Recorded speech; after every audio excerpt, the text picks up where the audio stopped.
말씀을 죄짐 맡은 우리 구주라고 하는 하나님의 구원의 은혜에 대한 말씀을 좀 드리려고 합니다. 로마서 3장 23절, 24절 다 같이 읽겠습니다. 시작. 모든 사람이 죄를 범하였음에 하나님의 영광에 이르지 못하더니 그리스도 예수 안에 있는 성령으로 말미암아 하나님의 은혜로 값없이 의롭다 하심을 얻은 자 되었느니라. 오늘 설교의 결론과 요점을 제가 이 성경 구절에 넣었습니다. 그래서 이 성경 구절을 뒤에서 다시 한번 제가 여러분과 함께 해석하고 정리하는 시간을 갖겠습니다. 제가 일전에 이와 비슷한 말씀을 드린 적이 있을 것입니다. 남편을 잃은 지 3년이 지난 메어리 큐스만 부인은 파출부로 일하면서 5아이를 양육하고 있었습니다. 그녀가 몇 살인지 제가 영문에 있는 여러 글을 읽어봤는데 나오지는 않고 기사를 제가 한 것을 한영에 같이 나왔더라고요. 건강은 악화되고 수입이 줄고 월세가 밀리자 집주인이 와가지고 뭘 빼러 갑니까? 방을 빼러 갑니다. 그러던 어느 날 아들이 동네 친구들과 놀다가 누명을 쓴 것 같아요. 근데 그 앞에서 말을 못한 거예요. 이딴의 사람들이 실은 글을 읽어보면 이 엄마 큐스만 부인의 집에 쳐들어옵니다. 어른들이 쳐들어온 거예요, 거기에. 그래서 그 집에 아들을 아주 못된 놈이라고 엄마가 보는 앞에서 아들을 아주 비방하고 잘 키우라고 하면서 대개 아이 때문에 동네가 안 좋아지는 거라고 아주 화풀이를 하고 집에 돌아갑니다. 여러분, 그런데 말이에요, 사람들이 지나고 난 다음에 아들이 진실을 말해요. 우리 집에 가난하고 아빠도 없으니까 친구들이 뒤집어 씌운 거라고. 그랬더니 이 이야기를 듣고 엄마가 더 큰 모욕감을 느끼면서 절망합니다. 인생의 짐은 너무나 무겁고 아이는 5인데 자기는 특별한 능력을 가지고 있는 것도 아니고 그렇다고 기술도 없고 전문적인 분야에 준비된 어떤 라이선스도 갖고 있지 않습니다. 그리고 엄마는 그날 애들이 다 나가고 딸이 하나 남았는데 그 딸과 함께 이것을 되새김질하고 자기의 삶을 피곤하다가 어떤 선택을 해야만 했습니다. 그리고 그녀는 나중에 그녀의 책에 이렇게 기록을 했습니다. 순간 나의 정신력은 꺾였습니다. 어떤 희망도 없었습니다. 나는 모든 문을 잠그고 빈틈을 신문과 헌금으로 막았습니다. 부엌에 가서 가스를 틀어놓은 후 5살짜리 딸을 안고 침대에 누웠습니다. 딸이 말했습니다. 엄마 왜 또 자? 나는 잠깐만 자자. 금방 끝날 거야. 라고 말했습니다. 눈을 감고 가스 소리를 들었습니다. 그녀가 쓴 글이에요. 그런데 갑자기 음악 소리가 들렸습니다. 부엌에 있는 라디오를 끄지 않고 안방으로 온 것입니다. 그런데 지지지 하면서 라디오에서 음악이 하나 흘러나왔습니다. 뭐냐면 죄짐 맡은 우리 구주 어찌 좋은 친구인지 걱정 근심 모든 것을 구한 사람은 뭘 받네? 사람이 하나님 앞에 구하지 않는 거로 뭘 얻지 못한다고요? 복을 얻지 못하네. 사람들이 그럼에도 불구하고 왜 하나님 앞에 기도하지 않고 구하지 않는가? 찬송을 드리며 나는 큰 잘못을 깨달았습니다. 나는 내 문제를 혼자 해결하려고 했고 하나님께 아뢰지 않았던 것입니다. 순간 펄쩍 뛰어가서 가스를 끄고 문을 열었습니다. 나는 온 종일 울면서 기도했습니다. 나는 하나님의 도움을 구했고 귀엽고 건강한 5아이를 주신 것을 감사하기 시작했습니다. 나는 다시는 감사하는 것을 잊지 않겠다고 약속했고 그 후부터 지금까지 약속을 지켰습니다. 희망을 포기한 순간에 한 곡의 찬송이 엄마를 기도하게 했지요. 찬송이 절망을 희망으로, 그리고 삶의 비관을 감사로 바꾼 거죠. 여러분, 정말 흔하지 않지만 이런 것들이 여러분과 제 삶에서 가능할까요? 모든 사람이 그냥 라디오나 어떤 레코드판에서 찬송이 들리면 그냥 그 들으면서 순간 절망이 희망으로 다 바뀔 수 있을까요? 그렇지는 않아요. 동일하게 라디오에서 소리가 들렸다 할지라도 그것을 듣고 어떻게 해석하는가에 따라서 절망으로 남아있을 수가 있고, 아니면 비관이 어떻게 희망으로 바뀔 수도 있는 것이죠. 엄마는 두 번째를 선택한 것입니다. 그럼 이 엄마는 라디오의 노래를 어떻게 해석했길래, 그것이 자기 귀에 들렸을 때에 자기는 그것을 어떻게 이해하고 해석했길래 벌떡 일어나서 가슴문을 잠그고 삶을 전환시키는 터닝 포인트로 삼았을까요? 이것은 개인적 경험이기 때문에 우리가 개인의 마음속에 들어가서 모든 것을 헤집고 알 수는 없습니다. 하지만 일반적으로 이런 경험을 하는 사람들은 공통점을 한 가지 가지고 있습니다. 그것은 무엇이냐면 이렇게 요약할 수가 있습니다. 믿음의 주요 또 온전케 하시는 예수를 뭐라? 바라보자. 그가 가지고 있는 삶의 해석이 하나님을 통해서 하는 것이고, 그 다음에 그 과정 가운데에서 다시 하나님에게 초점을 맞춤으로 말미암아 하나님께서 그에게 주시는 힘을 얻고 비관을 다시 어떻게 용기를 얻고 희망으로 바꿀 수가 있는 것이죠. 따라서 제가 오늘 여러분에게 첫 번째 드리고 싶은 말씀은 뭐냐면, 여러분의 처하는 각자 좋던지 덜 좋던지 하나님을 믿는 사람은 여하튼 날마다 말입니다. 매 순간마다 우리의 관점과 시선을 하나님께 둔다는 거예요. 그래서 믿음의 주요도 온전케 하시는 누구를요? 예수를 뭐하자? 바라보자. 그는 그 앞에 있는 기쁨을 위하여, 자기 앞에 있는 기쁨을 얻기 위하여 십자가를 다 참으사 부끄러움을 개의치 아니하시더니 하나님 보좌 우편에 앉으셨느니라. 여러분, 제가 늘 강조합니다. 기독교 신앙을 몇 가지로 정리할 수 있다고. 그 가운데 하나가 기독교 신앙은 예수님을 바라보는 것입니다. 바라본다는 것은 성경에서 크게 제가 찾아보니까 4가지 정도의 이해가 되던데, 가장 첫 번째 나오는 해석이 뭐냐면 신뢰한다는 거예요. 그래서 우리가 하나님을 바라보거나 예수님을 바라본다는 것은 그냥 가만히 서가지고 우리의 눈을 틀어서 본다는 게 아니고 우리가 그분을 신뢰한다는 겁니다. 신뢰한다는 것은 또다시 그 다음 뜻이 뭐냐면, 내가 내 인생의 어떠한 문제와 나 자신을 하나님의 영역 속에 둔다는 거예요. 그래서 우리가 신앙하면서 살아간다는 것은 이것을 반복한다는 거예요. 여러분, 히브리서 11장은 믿음의 장이에요. 저는 지금 여러분과 함께 히브리서 12장 2절을 읽었습니다. 과거에는 성경에 장절이 없었어요. 성경의 장절을 몇 장 몇 절 한 것은 불과 얼마 되지 않아요. 그래서 제가 히브리서 11장과 12장을 쭉 읽으면서, 물론 어젯밤에도 제가 어떤 문장을 해석하면서 같이 예배를 드렸지만 말입니다, 히브리서 12장 2절이 히브리서 11장 전체의 결론과도 같아요. 여하튼 히브리서 11장은 믿음의 장입니다. 고린도전서 13장은 무슨 장이고? 사랑장이고. 고린도전서 15장은 그럼 무슨 장입니까? 고린도전서 15장은 그냥 15장일까요? 아니요.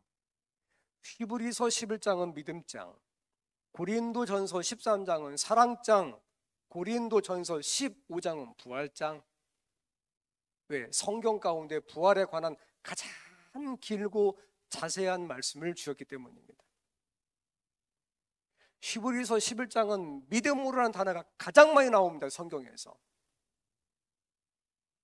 자그마치 30번 나오는데, 히브리서 전체에 30번 나오는데 그 가운데 23번이 여기에만 나와요.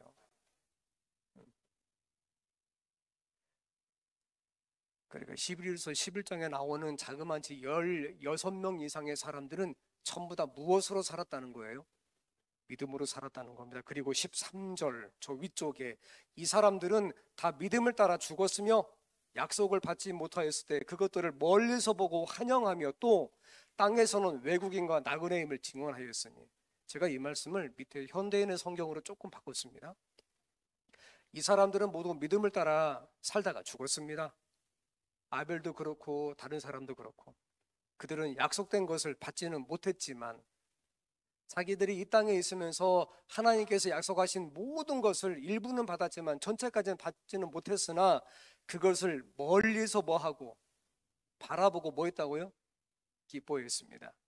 그리고 그들은 이 세상에서 잠시 머무는 나그네에 불과하다는 것을 뭐 했습니까? 고백했습니다. 그래서 전부 다 믿음으로 히브리서 11장에 나와 있는 사람들은요, 이름도 다르고 그들이 살았던 환경도 다르고 심지어 시대까지 다릅니다. 그런데 이름이 다르고 환경이 다르고 시대가 달랐던 이 모든 사람들이 공통적으로 어떻게 살았는가? 믿음대로 살았다는 거예요. 하나님을 바라보고 살았다는 것이죠. 그들에게 다가오는 삶의 형편과 그들의 자손들에게 무엇을 물려줄까 부분에 있어서 오직 믿음의 관점에서 모든 것을 이해하고 해석하고 적용하면서 살았다는 것이죠. 그리고 아브라함 같은 경우에 그는 고향에 돌아갈 기회가 충분히 얼마든지 있었음에도 불구하고 하나님께서 그를 가나안 땅으로 인도하신 것은 궁극적으로 가나안 땅에서 갈대아 우르보다 훨씬 더 부자가 되고 잘 되는 것이 아니고 하나님께서 예비하신 저 하늘까지 인도하신 것이 본래 목적이고 약속이었기 때문에 아울러 다른 사람들도 그것을 멀리서 바라봤다는 거예요. 그리고 죽을 때에 그냥 절망 가운데 죽지 아니하고 무엇을 가지고 소망을 갖고 뭐 했다는 겁니까? 죽었다는 것입니다. 여러분, 제가 기독교 신앙이 바라본다고 했잖아요. 그런데 바라보는 것이 안 되면 가장 먼저 이렇게 그 사람의 마음을 헤집고 들어오는 게 뭐냐면 불안감이에요. 아무리 준비해도 미래는 내 것이 아니거든요. 여러분, 출애굽기 13장과 14장에서 보게 되면 13장 후반을 보게 되면 모세가 하나님의 말씀에 따라서 이스라엘 백성을 이집트 애굽에서 불러내면서 애굽을 떠납니다. 그런데 13장 후반 보면 에담이라는 곳이 있어요. 에담은 피라미드와 스핑크스가 있는 그 나일강 중심에서 조금 동북쪽으로 가게 되면 있는 사막의 어느 한 지명이 에담이에요. 그냥 그 모래 사막입니다. 에담쯤 갔을 때에 갑자기 하늘에서 구름 기둥과 불 기둥이 이스라엘 백성을 이렇게 덮습니다.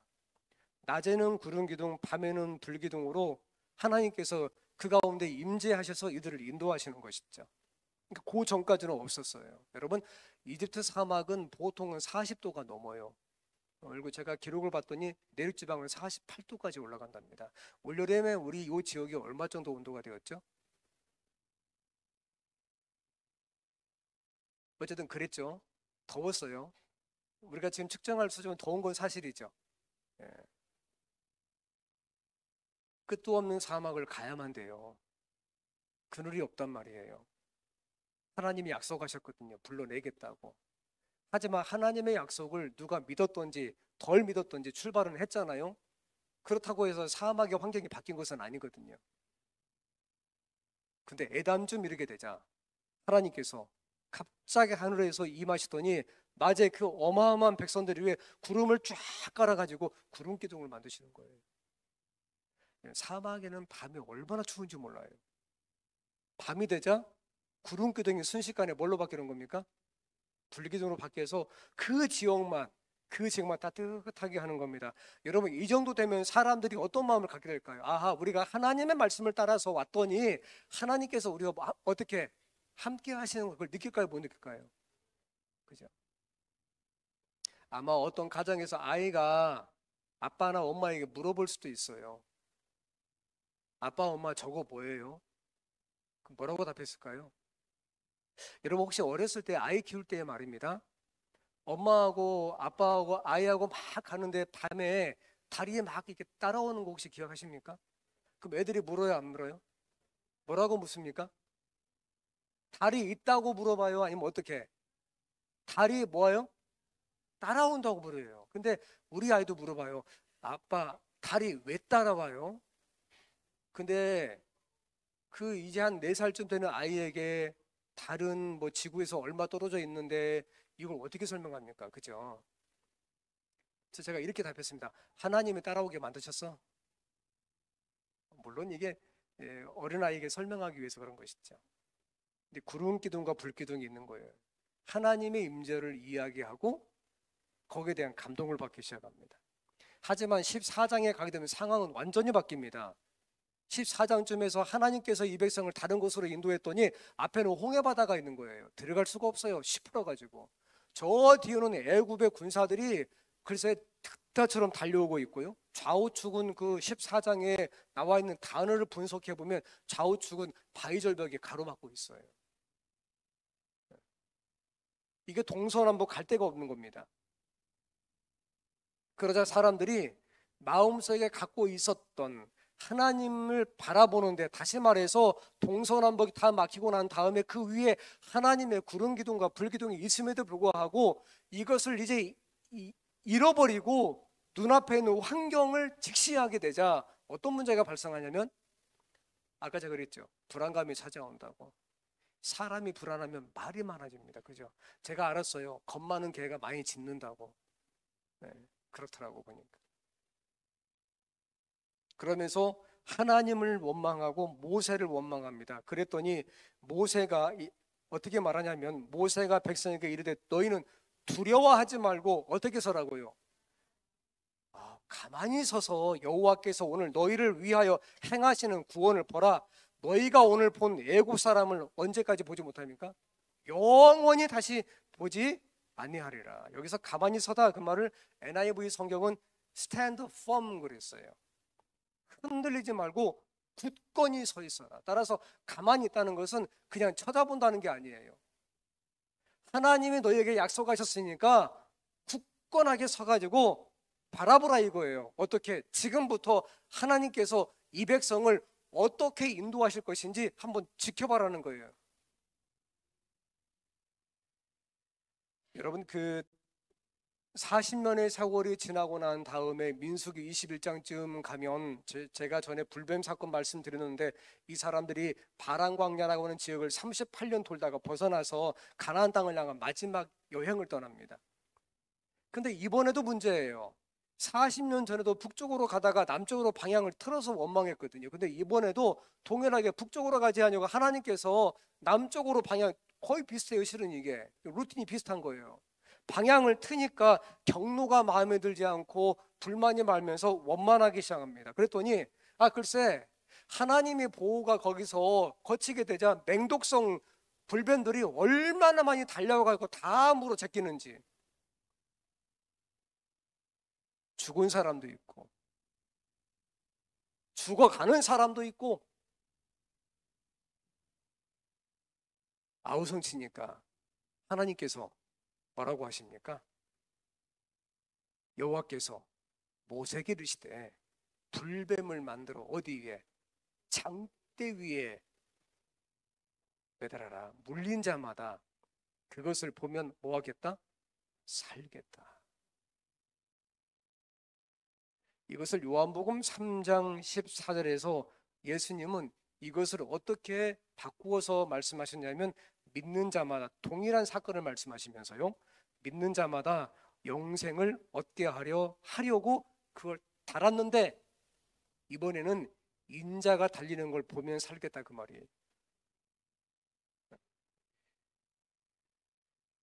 그래서 기독교 신앙이라고 하는 것은, 아니 여기는 여러분과 저에게 있어서 우리가 하나님을 믿는다는 것은 여러분 기억하셔야 돼요. 절대적으로 하나님에게 인생의 방향을 맞추고 살아가는 거예요. 제가 말씀을 준비하다가 최근에 우리 한국의 그 OECD, 그러니까 이걸 그 한8개 나라가 있어요. 경제 때문에 이렇게 묶어진 OECD 회원국이 있는데 거기 봤더니 38개 나라 가운데 한국이 출생률은 꼴찌입니다.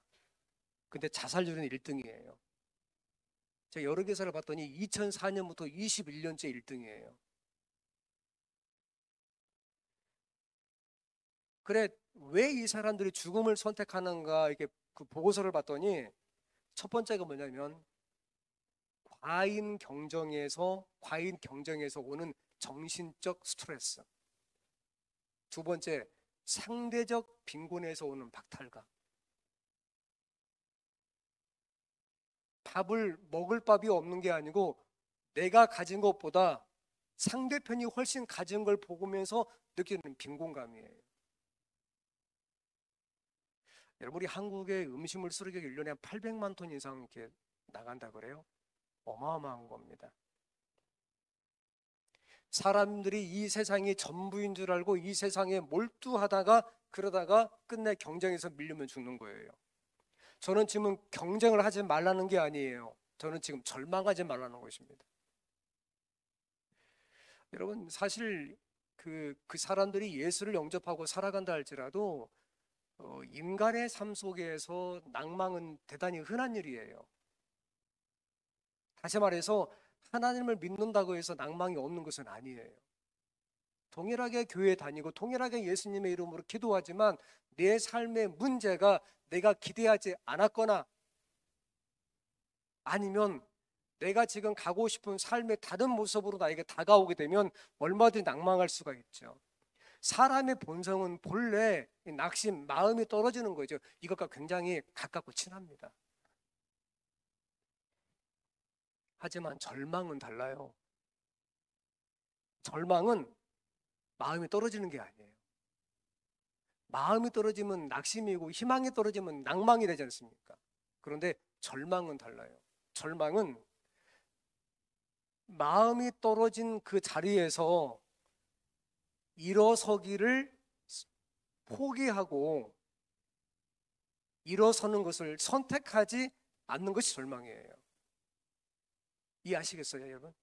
다른 거예요. 누구나 또 넘어질 수 있다고요. 그 넘어진 자리에서 일어나기를 포기하는 것이 절망이라고 해요. 그러니 우리가 인생을 살아가다가 하나님의 말씀을 의지하고 예수님 따라서 살아간다고 선택하고 나아갔는데 앞서 말씀드린 그런 삶의 문제 때문에 마음이 떨어지거나 희망이 사라질 수 있다 할지라도 정말 중요한 것은 그 자리에서 다시 고개를 들어서 누구를 바라보는 겁니까? 예수 그리스도를 뭐 하는 겁니까? 바라보는 거예요. 이게 신앙이에요. 이게 믿음이라는 것이죠.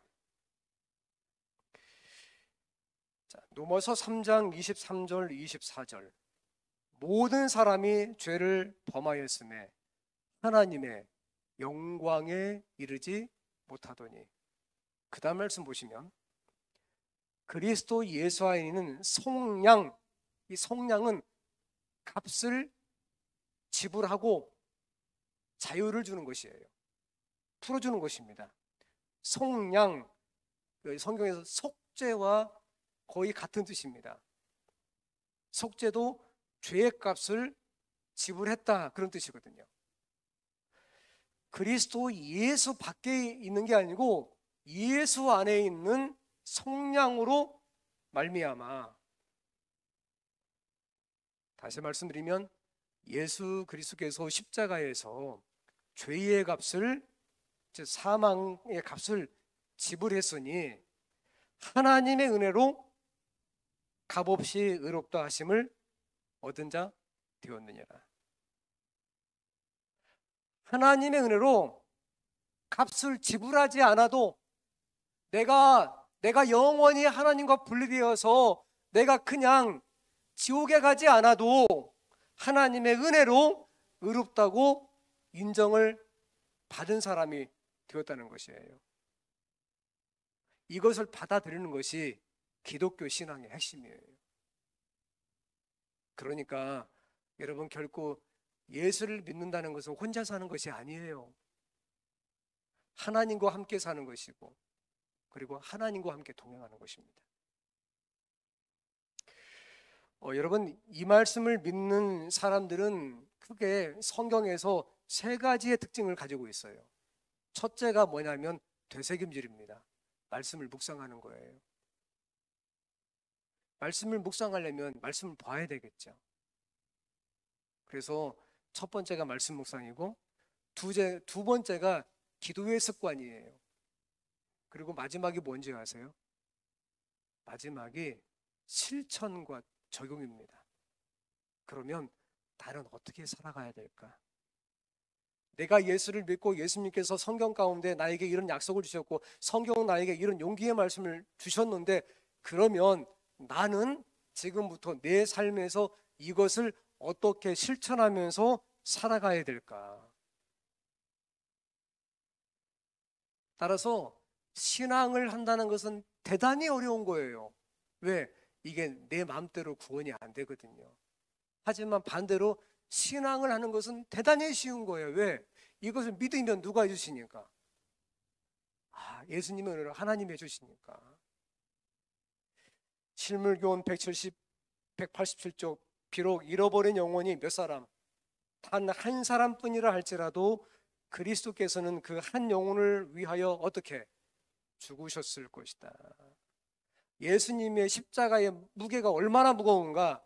한 영혼을 구원할 만큼 무겁습니다. 동시에 세상의 모든 사람을 구원할 만큼 무겁다는 것, 여러분 기억하시기를 바랍니다. 어느 날 한 남자가 영국의 왕립거리에서 북쪽 광장 2번지 있는 제이베치 앤 코라고 하는 그런 악기상에 갔습니다.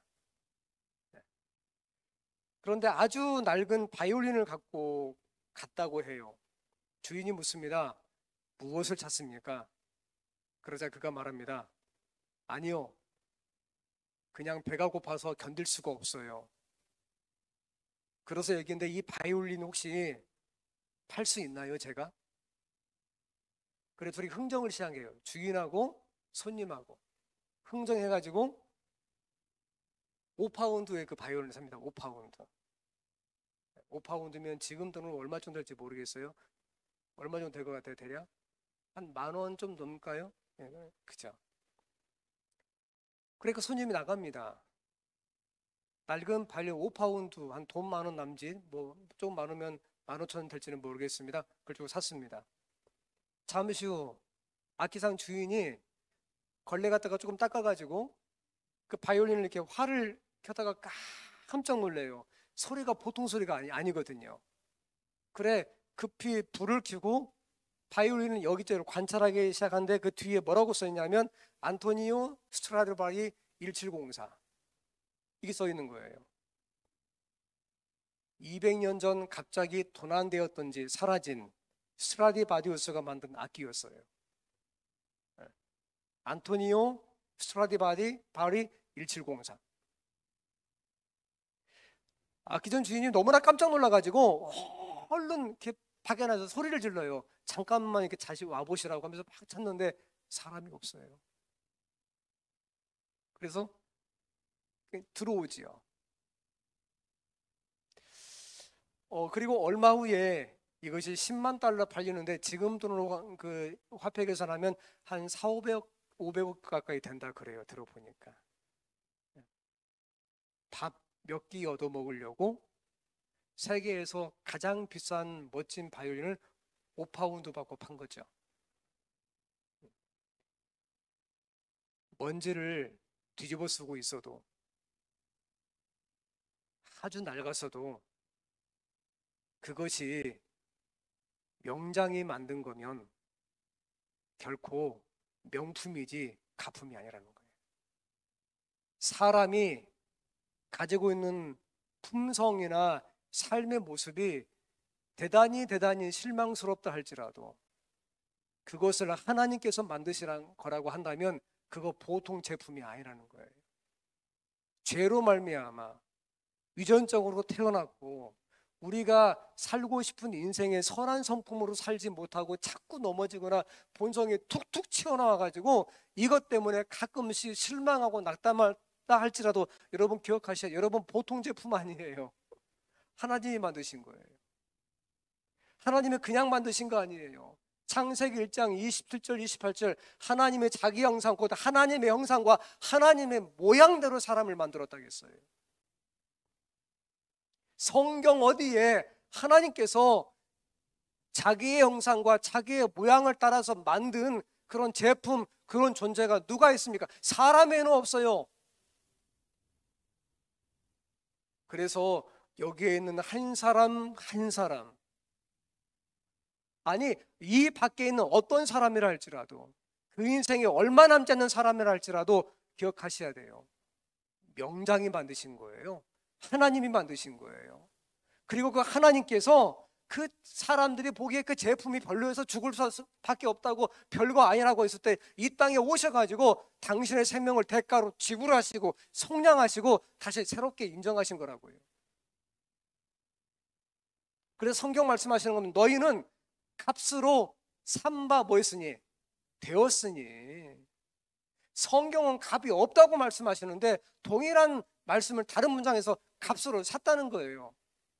예수 그리스도의 십자가의 보혈의 공로로 말미암아 말입니다. 자, 말씀을 제가 정리하려고 합니다. 성도 여러분, 죄짓 맡은 우리 구주, 우리 인생에서 예수 그리스도가 희망이고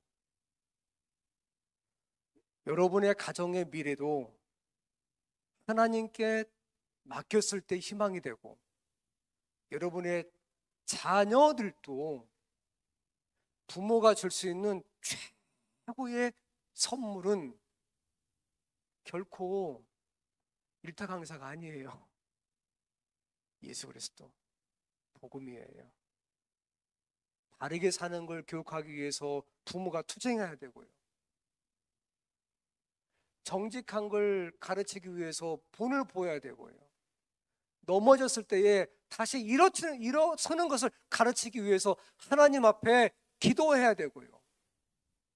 아이들과 함께 그 경험을 나눠야만 되고요.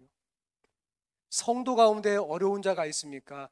여러분의 같은 목장 가운데 넘어진 자가 있습니까? 그를 위해서 기도하고 찾아가고 여러분 하나님의 마음으로, 하나님의 관점으로 그 상황을 해석하고 손을 잡아야만 되는 거예요. 사랑하는 성도 여러분, 다시 기억하시기 바랍니다.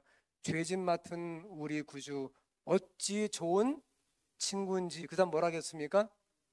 걱정, 근심 모든 것을 어떻게 고한 사람들이 뭐 한다고요? 복받네. 하나님께서 여러분을 구원하셨습니다. 하나님께서 여러분의 속에서 성령을 통해서 역사하심으로 말미암아 여러분으로 하여금 죄로부터 자유함을 인식하고 아울러 회개하고 하나님께서 여러분의 마음을 점령하시기를 원하십니다. 하나님의 나라가 하늘에 있고 하나님은 여러분의 마음속에서 하나님의 또 다른 나라를 만들려고 하십니다. 그러니 매주마다 날마다 세 가지 특징, 이걸 믿는 사람들, 말씀을 묵상하고 기도의 습관을 가지고 있고 아울러 성경에 나와 있는 말씀을 삶의 중심으로 삼고 이것을 적용하고 실천하는 것, 여러분 이것만큼 중요한 게 어디 있겠습니까? 돌아오는 한 주간도 그렇게 결심하시고 선택하시면서 살아가는 그런 신자가 되기를 바라면서 말씀을 드리겠습니다.